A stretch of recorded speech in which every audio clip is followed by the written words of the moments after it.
My name's Ria Wilkinson. I'm a Managing Associate in the Property Disputes team at Womble Dickinson in the Leeds office. So the biggest barrier that I faced in my career so far was actually when I was first trying to get a foot on the ladder and get a training contract. I come from a very working class background. My parents didn't go to university.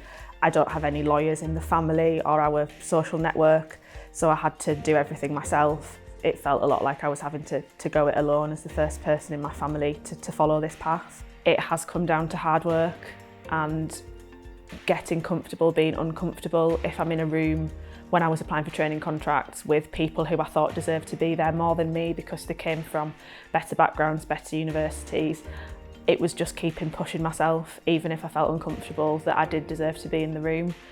So I'd say hard work was the biggest factor in overcoming that obstacle.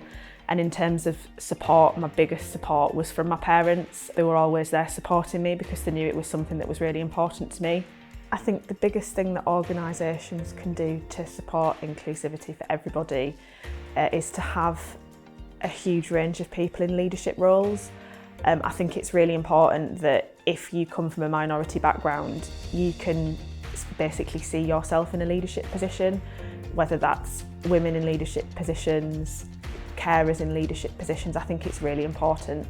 I think the ability to be mentored by someone who comes from a similar background to you or might understand the difficulties that you've faced is really important.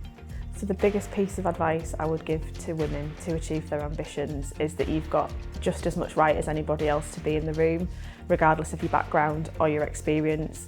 If you've got an opinion or a view on something, don't be afraid to voice that opinion, because it will be valid. So I would just say, don't be afraid to shout up and voice an opinion, because you could contribute some really valid points to whatever discussion you're having.